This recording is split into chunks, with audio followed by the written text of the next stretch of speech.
Salut tout le monde! Nous avons le plaisir de vous expliquer comment utiliser LaTeX. Cette présentation est réalisée par Abdouli Hassib, Chagran Abir, Zayem Bara, Benahsin Jamila, Boussama Sabri, Benjma WM, Milanoudine, Hadri Ghofran et moi-même, Benali Khouloud. Nous proposons de démontrer en premier temps la description et l'installation. Puis nous abordons l'aspect de compilation et package. Ensuite, l'utilisation basique de LaTeX, l'utilisation avancée, Beamer, la bibliographie et finalement LaTeX en ligne. Pour la partie description et installation.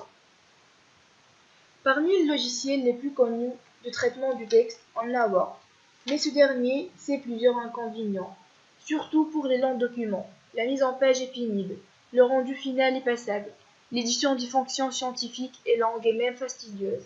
Et on a aussi des problèmes d'interopérabilité. Et comme solution, on a LaTeX, qui est un langage de description donnant à l'auteur les moyens d'obtenir des documents de mise en page de façon professionnelle, sans avoir à se soucier de leur forme. La priorité est donnée à l'essentiel, qui est le contenu. Parmi les avantages majeurs de LaTeX est qu'il est plus pratique et rapide, surtout pour les longs documents, car la mise en page ne se fait qu'une seule fois. De plus, il est simple à utiliser. Il faut passer de premiers petits temps d'apprentissage et c'est tout bon. Il permet aussi de concevoir des documents de qualité professionnelle sans connaissance en typographie et mise en page. C'est un langage très populaire dans les études supérieures, chez les scientifiques et dans le monde d'édition. LaTeX aussi assure l'interopérabilité, car son format de sortie est le PDF, qui est lisible partout et avec un rendu identique. Et enfin, il assure la facilité d'édition des fonctions scientifiques. On passe maintenant à l'installation, qui comporte 3 éléments de base. Une distribution LaTeX, qui est un logiciel comportant toutes les composantes de LaTeX, celui qui va transformer via LaTeX le code tapé dans l'éditeur. Dans l'éditeur LaTeX, on a un document PDF. Dans notre cas, ça sera Mictech. Aussi un éditeur, qui est un logiciel permettant de taper votre texte, de mettre en couleur les différents codes utilisés, de numéroter les lignes, etc. Exemple TeXmaker et un lecteur PDF. Pour l'installation du Mictech, on passe tout d'abord par les conditions de copie Mictech qui seront affichées. Si vous êtes d'accord, vous pouvez cliquer sur Suivant pour aller à la page suivante. Aussi, vous avez l'option de créer une installation Mictech partagée. Vous pouvez cliquer sur Browse si vous souhaitez spécifier un autre emplacement du répertoire, et sur Suivant pour aller à la page suivante. Le programme vous permet de définir le format de papier préféré. Vous avez également la possibilité de modifier le comportement par défaut du gestionnaire du paquet intégré pour le cas où un paquet requis est manquant. Avant le début du processus d'installation, vous obtenez une chance de revoir vos décisions. Si vous êtes satisfait des réglages, cliquez sur Start pour lancer l'installation. En fait, l'installation peut prendre quelques minutes. Une fois elle est terminée, vous pouvez cliquer sur Next pour ouvrir la dernière page.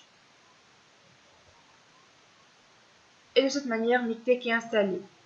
On passe maintenant à l'installation de TeXmaker. Tout d'abord, il faut accepter la licence GPL. Puis, choisir l'emplacement du répertoire et cliquer sur Install pour passer à l'étape d'installation.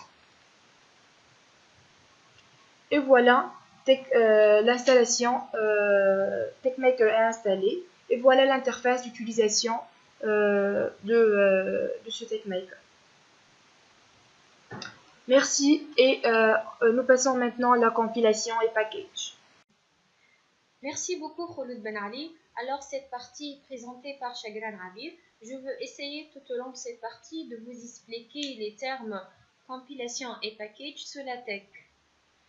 Bref, si l'installation est faite correctement, LaTeX devait toujours trouver les fichiers qui sont dans le répertoire courant lors d'une compilation. En fait, la compilation, c'est la transformation d'un fichier de ligne de code, généralement ce sont des fichiers d'extension .tex, en un fichier imprimable de type PS ou PDF. Alors, si vous utilisez un éditeur spécifique pour LaTeX, il existe un menu ou un bouton pour compiler. Je vais vous montrer ceci. Si vous avez remarqué, la version LaTeX que j'utilise, c'est Technic Center. C'est la barre de menu. On trouve Build, c'est la compilation. C'est pour la compilation. Build Output. On peut choisir Build Output ou bien Build and View Output. La deuxième, c'est pour la visualisation au fur et à mesure de la résultat de compilation. Ou bien directement à partir en cliquant sur ceci. C'est Build Current File ou bien Build Output. Je choisis Build File. Alors la compilation se déroule comme suit. Ça se fait comme suit. Donc la compilation est terminée. Alors, comment le processus, la question qui se pose, c'est comment le processus de compilation se déroule. Alors, le processus de compilation se résume comme suit. Une fois fichier d'extension .tex est créé, ou bien est tapé dans votre éditeur de texte ou votre interface graphique, elle doit être compilée plutôt. Donc, la compilation nécessite des fichiers de compilation et nécessite des fichiers produits par autre compilation. Par exemple, la bibliographie. En fait, la bibliographie, c'est un fichier créé à part d'extension .bib qui nécessite une compilation. Donc, la compilation d'un fichier d'extension .tex nécessite une autre compilation de fichiers .bib où se trouvent les références ou bien la bibliographie que vous avez utilisée. Les types de fichiers résultants sont des fichiers d'extension .pdf, des fichiers d'extension .ps ou bien des fichiers d'extension .dv. Alors, différents programmes sont disponibles pour visualiser les fichiers.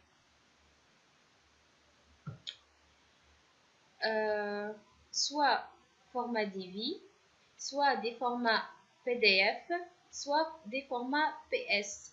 Vous pouvez choisir ce que vous voulez. Donc, la problématique que se pose, c'est si LaTeX ne sait pas faire quelque chose. Par exemple, mettre du texte en couleur. Donc, comment changer cela? J'ai un petit exemple à vous montrer. Je veux compiler ce document, ce fichier .tex. Cliquez sur compiler.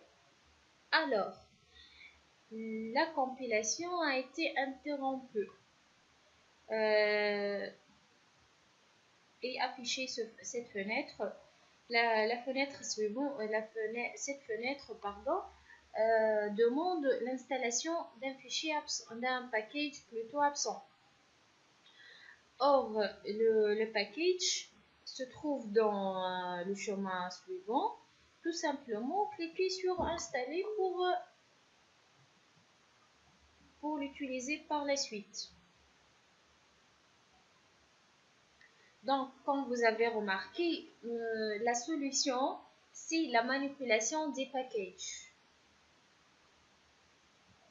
En fait, les packages sont des outils permettant à LaTeX d'exécuter des nouvelles tâches Par exemple, coloration du texte, règles typographiques, lettering, encadrement, etc. Grâce à eux, il est possible d'entendre les possibilités de la tech. Or, si jamais un package vient à manquer, vous irez le chercher tout simplement sur Internet et l'utiliserez ensuite. Alors, comment s'en servir? Comment ces packages s'en servir? Deux possibilités s'offrent à vous lorsque vous souhaiterez en manipuler un package. Soit le package est déjà présent dans votre installation LaTeX et il ne vous reste plus qu'à vous en servir. Soit le package est absent de votre installation LaTeX et vous devrez aller le chercher et l'installer. Pour ajouter un package, utilisez la commande usePackage option type qui permet d'appeler un package. L'installation par défaut de LaTeX sur votre machine inclut déjà de nombreux packages. Il est cependant possible que vous avez un jour besoin d'installer un package absent sur votre machine. C'est-à-dire que l'installation, si vous installez LaTeX, une installation du package se fait par défaut en utilisant bien sûr un éditeur Mictech. Les utilisateurs de Mictech, parlons de Mictech, les utilisateurs de Mictech sous Windows ont de la chance en ce qui concerne les packages, car Mictech installe tout seul comme un grand les packages appelés lors de la compilation qui ne sont pas présents sur leur machine. Alors, si vous utilisez Windows, utilisez le Mictech Package Manager pour importer un package qui vous en besoin et utiliser. Ce qui se trouve dans le menu Démarrer, tous les programmes. Mictech 2.9, c'est l'éditeur Mictech. 2.9, c'est la version de l'éditeur, puis maintenance, puis Package Manager. Ça va vous donner la liste de tous les packages qui sont installés par défaut. Vous pouvez utiliser tout ce que vous avez besoin. Juste choisir le nom de package et le précéder par usePackage /usePackage et l'utiliser. Mais parfois, vous n'arrivez pas à trouver un package absent dans cette liste de packages installés par défaut. Alors, vous devez le chercher sur Internet et l'installer. Je veux vous donner deux liens qui vous aider sincèrement. Ils vont vous aider tellement. Alors, le premier c'est tan.org. Entrée. C'est un document compréhensif Tech Archive Network. Vous trouvez ici List of Packages. Elle inclut la liste de tous les packages que vous pouvez utiliser. En cliquant sur ceci,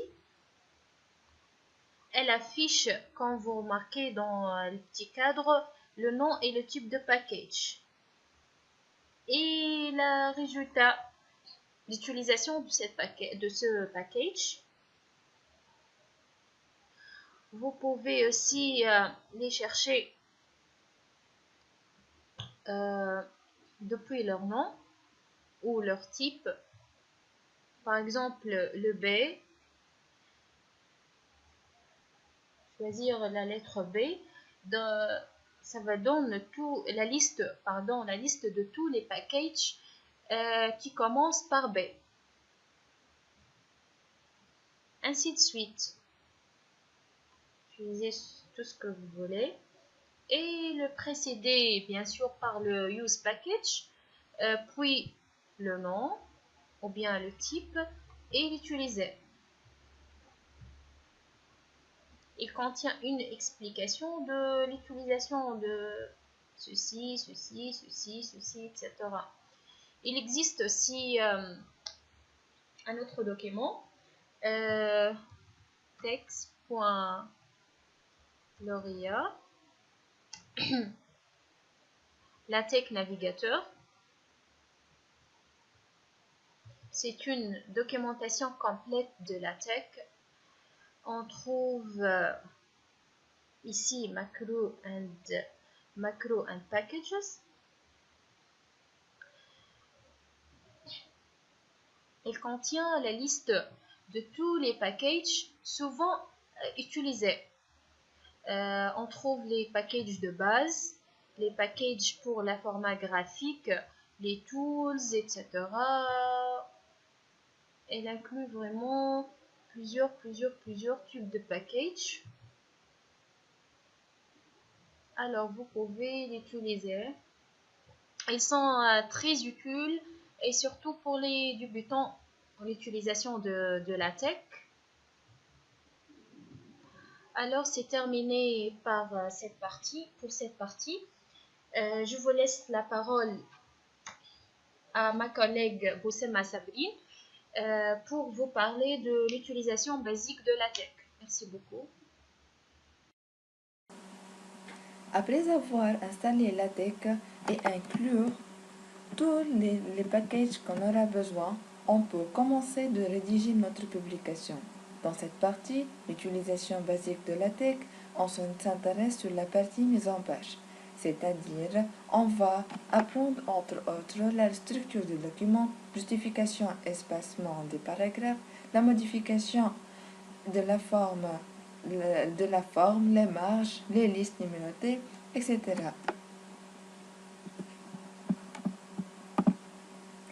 Forcément, un document commencera par la commande document class.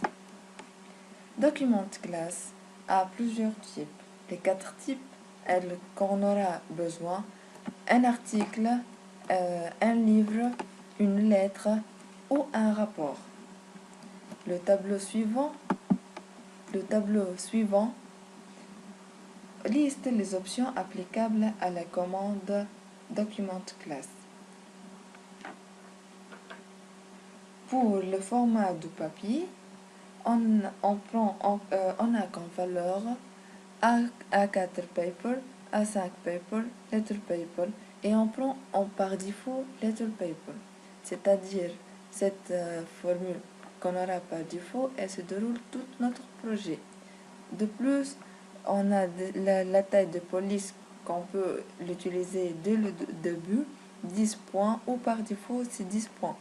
L'alignement des équations, les colonnes, le recto verso, etc. Maintenant, pour avoir une hiérarchie des informations sous forme de chapitres, des sections, des sous-sections et des paragraphes, on va suivre les commandes des éléments de structure suivantes, chapter, section, etc. Notez bien que la commande chapter n'est pas disponible pour les classes de documents, de documents articles et lettres. Elle est seulement pour le rapport et pour les livres. Ainsi, dans le cas d'une page de garde, on passe maintenant, tout d'abord, par la numérotation des pages. On prend le cas d'une page de carte. On suit la hiérarchie suivante: front matter, qui se positionne juste après begin the document, qui permet de numéroter la préambule en chiffres romains. Ensuite, main matter, qui se place entre la préambule et le premier chapitre, qui permet de lancer la numérotation arabe des pages. L'appendix, cette commande suivit la numérotation des sections pour les annexes. Enfin, Backmater qui stoppe la numérotation des chiffres, les numérotations des chapitres, non, mais non pas les numérotations des pages. La création d'une page de carte est assez simple. On a toutes les cartes en main pour y créer une page. Comme on a l'exemple de notre projet fin d'études l'année dernière. Et pour l'alignement de texte SO, on a trois types, trois environnements. Flash-right pour l'alignement de texte à droit, centre pour centrer le texte, flash-right pour aligner le texte. On peut suivre par une recommandation directement par notre plateforme format. On clique sur le flash left ou center ou flash right. De plus, pour aller à la ligne sans créer de nouveaux paragraphes, il faut taper la commande New Line. Pour les sauts de page, on utilise la commande New Page. Les commandes Clear Page et Clear Double Page faisant la même chose en forçant l'impression de figures et des tables. On peut paramétrer les en-têtes et les pieds de page à l'aide des commandes suivantes. Page Style, This Page Style, Mark it right, Mark both. Par la suite, on a des commandes d'ajustement pour l'espacement, pour le saut de ligne, espace vertical, espace horizontal, etc. Par défaut, la tech offre la numérotation des pages en bas par le style plain. On dispose donc trois autres styles mis en page. Empty, Heading and My Heading, qui congrès personnalisé à partir des commandes Mark Right et Mark Both. De plus, la tech fournit les environnements suivants pour gérer les listes. Enumerate, Description, Itemize. Comme l'exemple suivant, Itemize, on peut pour les premiers éléments, pour étoile, un point et une barre. On suivi quelques commandes. Pour l'énumération, arabe 1 et 2, la Begin Itemize Enumerate, les énumérations qu'on veut l'ajouter, and Enumerate. Begin Description pour définir les éléments. On passe maintenant à la quatrième partie qui s'intéresse à l'utilisation avancée de LaTeX. En fait, nous allons présenter en premier lieu comment créer des tableaux, ensuite comment insérer des figures et après on va présenter les mathématiques en LaTeX. Nous allons faire le premier pas avec les tableaux par la création d'un tableau sans bordure, qui est le plus simple à créer. Ici, tout se passe dans l'environnement Tabula. Dans un premier temps, nous devons décider l'alignement des cellules dans chaque colonne. Elles peuvent être à droite, à gauche ou centrées. Dans un deuxième temps, l'une des trois options sera choisie pour chaque colonne et insérée entre accolades à l'ouverture de l'environnement Tabula. Le contenu de cellules est séparé par le caractère AND. On constate que chaque ligne se termine par deux anti-slash. En fait, c'est un moyen d'indiquer à LaTeX que l'on veut changer de ligne. Voici donc le code source de notre tableau simple. Nous souhaitons maintenant ajouter des bordures visibles. Tout d'abord, les lignes. Pour cela, il faut placer la commande anti-slash hline entre deux lignes consécutives. Et plus généralement, partout où l'on souhaite obtenir une ligne horizontale dans un tableau. Les colonnes, quant à elles, sont un peu plus subtiles à mettre en place. Pour marquer la séparation entre deux colonnes consécutives par une bordure verticale, il faut insérer le caractère barre entre elles lors de la spécification des alignements. Nous allons apprendre maintenant comment fusionner les colonnes d'un tableau. La commande utilisée est multicolonne, qui prend comme paramètre le nombre de colonnes fusionnées, l'alignement et le texte de la cellule. En fait, la difficulté réside dans la possibilité de choisir de nouveau un alignement pour la cellule fusionnée. Faites bien attention à ce que l'alignement et les bordures de votre cellule soient cohérents avec celles du reste du tableau. Pour la fusion de lignes, on utilise la commande multirow, contenue dans le package du même nom. Elle est dépendante de 3 paramètres, le nombre de lignes fusionnées, la taille de la colonne en centimètres qui est remplaçable par une étoile et votre texte. Nous avons appris précédemment à créer des colonnes en spécifiant simplement l'alignement de leur contenu. Maintenant, nous allons créer des colonnes de largeur paramétrée à l'aide de l'instruction suivante, qui prend comme paramètre la largeur souhaitée de la colonne en centimètres. Cette instruction n'a pas d'influence sur l'alignement horizontal du texte au sein des cellules. Voilà donc un exemple d'un tableau dont les 3 colonnes sont de largeurs différentes. LaTeX nous permet aussi de créer une slashbox en utilisant la commande \box qui prend comme paramètre le texte au-dessous et le texte au-dessus. Cette commande sert à scinder en 2 parties triangulaires de même aire une cellule initialement rectangulaire, comme le montre la figure suivante. Maintenant, nous allons apprendre à colorer les lignes, les cellules ainsi que les colonnes d'un tableau. 2 packages sont à utiliser, Color et ColorTBL. Les commandes sont les suivantes. Column Color pour colorer les colonnes, Row Color pour colorer les lignes et Cell Color pour colorer les cellules. Voilà donc un exemple illustrant cette instruction où on a choisi la couleur jaune. Passons maintenant à l'insertion des images. On insère une image en utilisant la commande Include Graphics, disponible en chargeant le package GraphicX. La commande prend en paramètre le chemin complet vers l'image à insérer. Dans cet exemple, on insère l'image 4.jpg en spécifiant qu'elle doit avoir une largeur de 4 cm. Grâce aux nombreuses options de la commande Include Graphics, on va pouvoir effectuer diverses transformations sur l'image. Ici, on n'a pas précisé la taille de l'image en donnant sa largeur en centimètres, mais en spécifiant le facteur d'échelle à appliquer par rapport à la taille originale de l'image. On utilise pour cela l'option Scale égale à facteur. Dans cet exemple, nous avons modifié l'échelle 3 fois. Voilà donc le résultat. On a vu qu'on pouvait préciser la largeur de l'image avec width égale à length. On peut également préciser la hauteur avec height égale à length.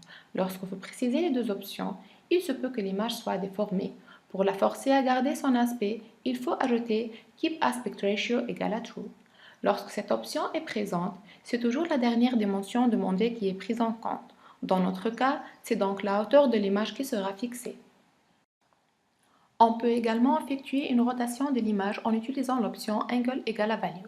Pour définir le centre de rotation, il faut utiliser l'option Origin égale à Label.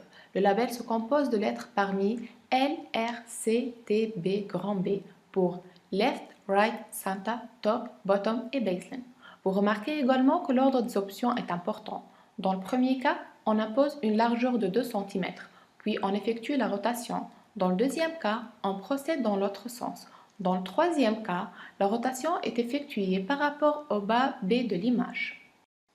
On passe maintenant à la légende.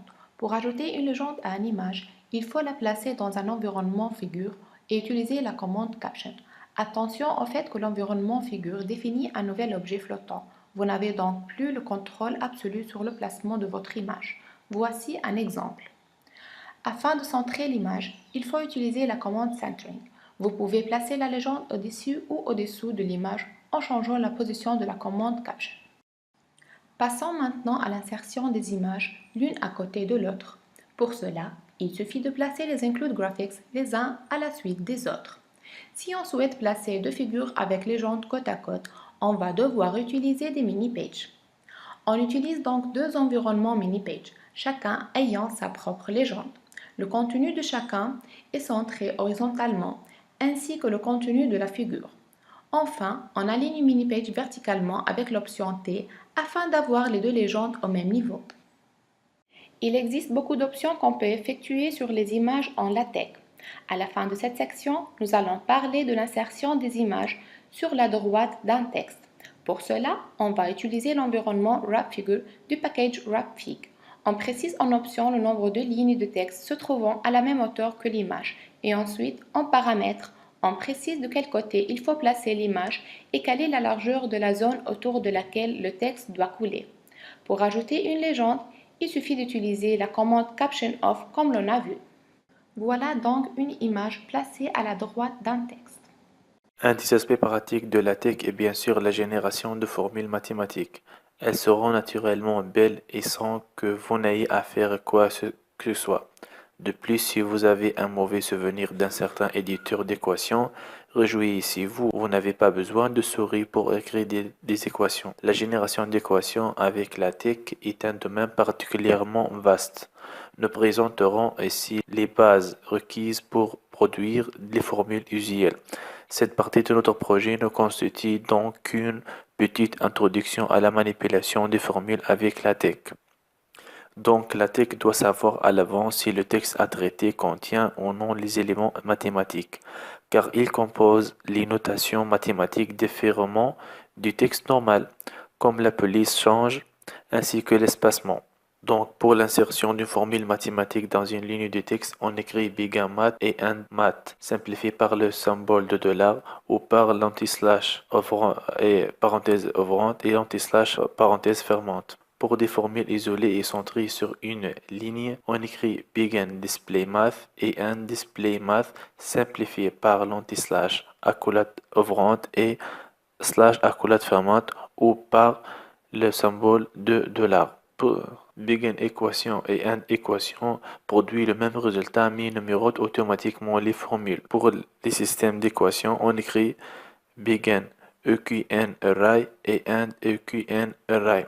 Il est noté ici que la tech gère lui-même les espaces. Si on veut rassembler tout ce qu'on a vu dans les diapositives précédentes dans ce petit bout de code, on obtient comme résultat cet aperçu. Là, voici quelques exemples de formules mathématiques, soit x et non pas x, attention, variable réelle, solution de cette équation. Ici, on remarque que cette équation est écrite en centre sur une ligne centrée avec une numérotation d'une manière ergonome. Vous voyez ici le système d'équations x1 et x2 numérotés respectivement 2 et 3 avec le discriminant, le racine carrée. La Terre s'assure automatiquement que la taille du symbole racine du symbole s'agisse à la taille du contenu. Comme présenté dans cette première puce, le chapeau et l'anti-slash apostrophe sont les commandes permettant de produire respectivement indice et accent grave. Il est nécessaire de grouper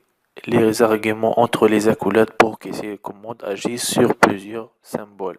Dans une deuxième puce, si on veut écrire 37 degrés Celsius, donc on écrit 37, symbole de dollar, chapeau anti-slash cirque, symbole de dollar et C. Dans une troisième puce, on peut écrire les lettres grecques. On passe en mode mathématique, on écrit anti-slash alpha, ce qui donne alpha. Pareil pour bêta, gamma et sigma. Pour une flèche, A donne B, on écrit A et B, et au milieu on écrit right row. Et enfin, pour des petits problèmes d'espacement, les commandes vspace et hspace peuvent être utiles. En dehors de ceci, différents commandes doivent être appelées pour afficher les symboles désirés. Et il existe beaucoup de lettres grecques, de symboles relationnels et ensemblistes, de flèches, d'opérateurs binaires, etc. Un très grand nombre de symboles à apprendre et en fait, ils se chargeaient sous cours d'instruction, si nous essayons de les énumérer tous. Par conséquent, vous pouvez consulter un document complet de référence à Internet. Beamer. En fait, c'est quoi Beamer?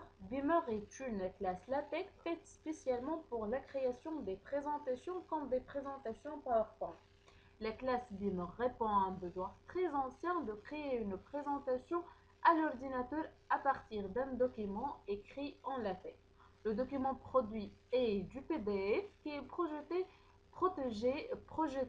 avec n'importe quel logiciel capable d'afficher un PDF en plein écran. La classe Beamer ajoute des commandes spécifiques mais l'essentiel reste du LaTeX tout à fait standard. La classe article associée au package Beamer Article produit un document à imprimer reprenant le texte de la présentation. Il y a beaucoup d'avantages pour utiliser Beamer, parmi lesquels on a la portabilité et la facilité de la conversion d'un document LaTeX en une présentation Beamer. La conversion se fait bien plus rapidement qu'avec un document hors d'autre. Un PDF, vous pouvez le lire quasiment sur n'importe quel ordinateur ou une simple installation de Acrobat Reader. On a aussi les atolatés, par exemple les formules mathématiques. Nombreuses sont les personnes qui prennent des formules tapées en texte pour pouvoir l'inclure sur PowerPoint. Beamer et plus précisément LaTeX sont gratuits. Parmi les inconvénients de Beamer, compiler le fichier avant de pouvoir voir son rendu, les effets graphiques tels que les animations sont moins bien nombreux chez Beamer. Maintenant, je vais vous présenter comment créer un sommaire automatique. En fait, dans une présentation, on dit plan, non pas un sommaire, mais ici j'ai écrit les sommaires pour vous compreniez de quoi je parle. Donc, pour créer un sommaire automatique, avant anti/begin document, on doit insérer cette partie de code. Anti/begin section, deux accolades, on ouvre deux accolades, on ouvre les cinglotons, anti/begin frame, anti/frame title, sommaire, plan, etc. Anti/table of content, entre les accolades, les options de ce sommaire, anti/and frame, et on ferme le singleton.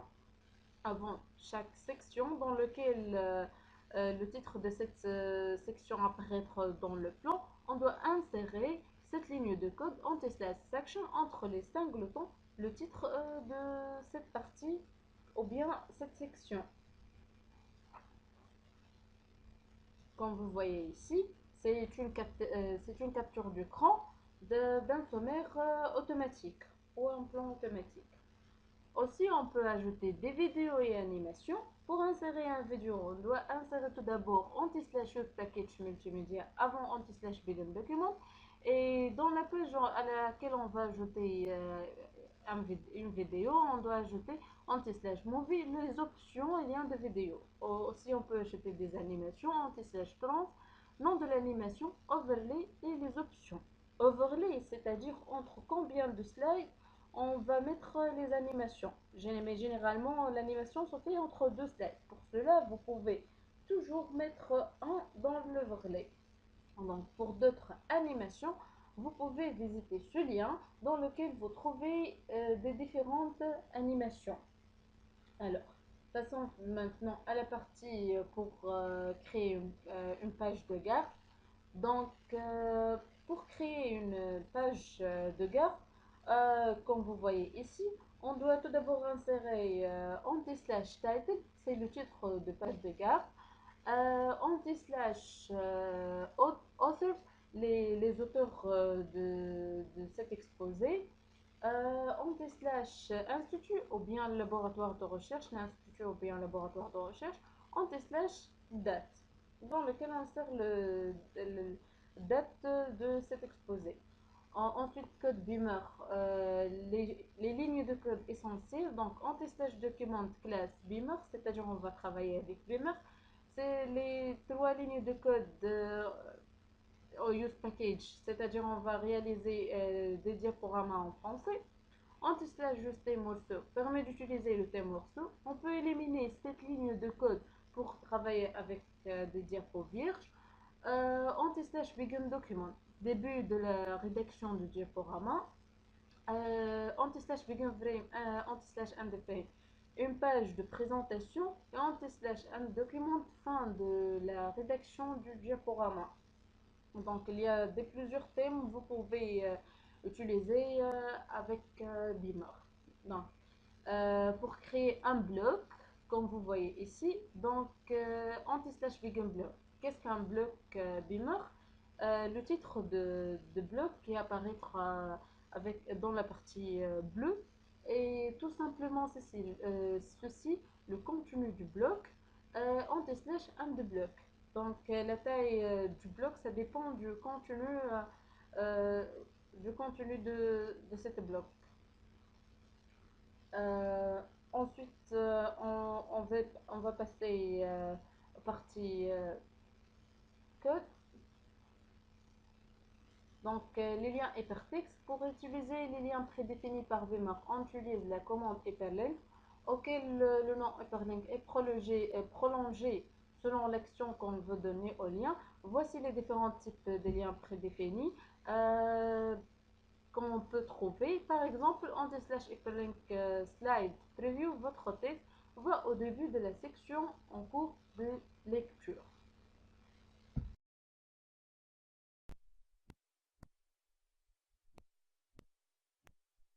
Bonjour à tous. Cette partie est consacrée pour la bibliographie. Comment créer une bibliographie, comment la structurer et l'appeler dans votre fichier d'extension .tex et comment la compiler.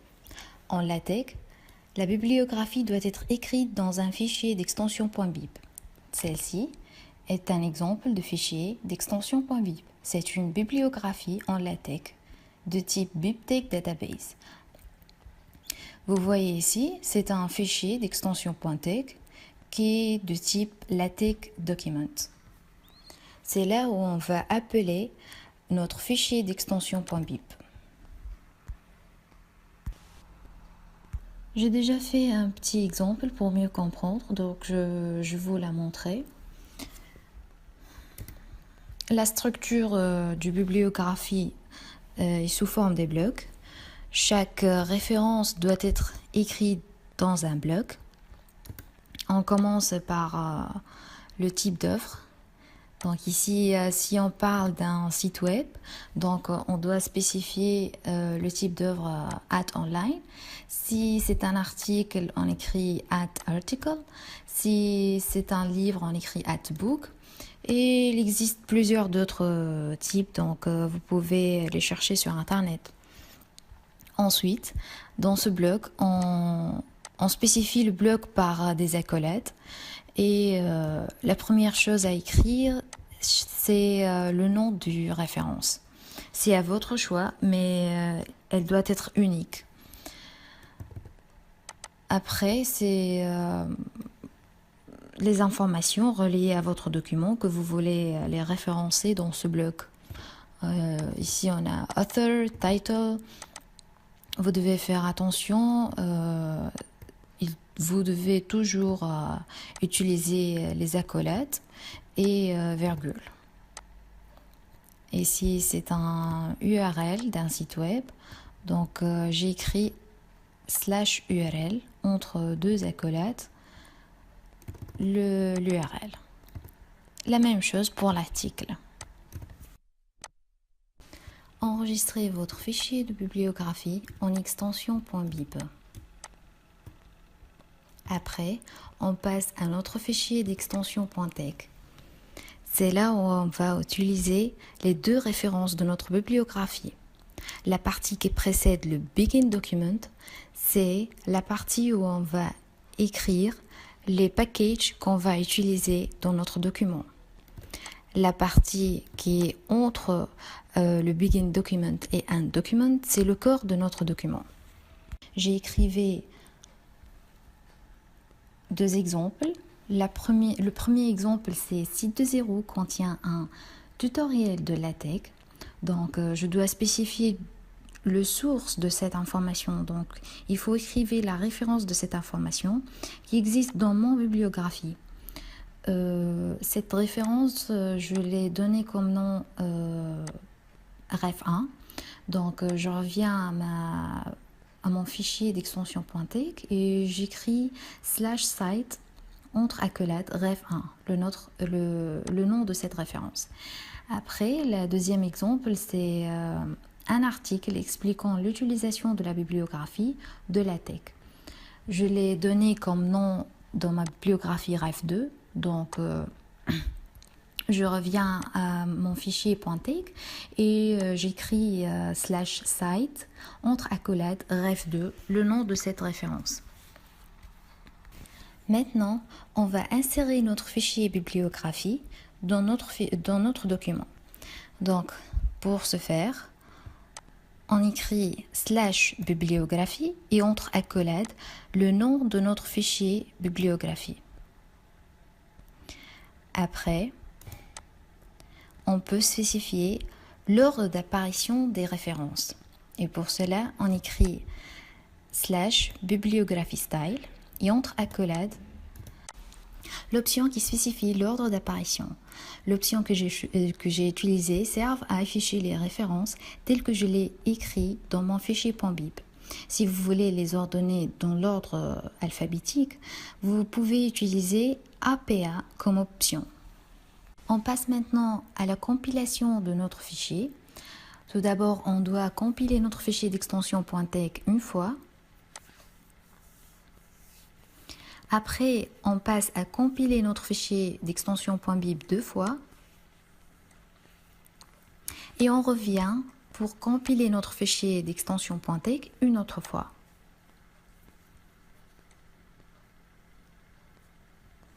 Voilà, on peut maintenant visualiser le résultat de notre compilation. Donc, pour notre première page, on a un chapitre 1 qui contient la première phrase titre de 0, contient un tutoriel de la tech, la première référence, et un article expliquant l'utilisation de la bibliographie de la tech, la référence 2.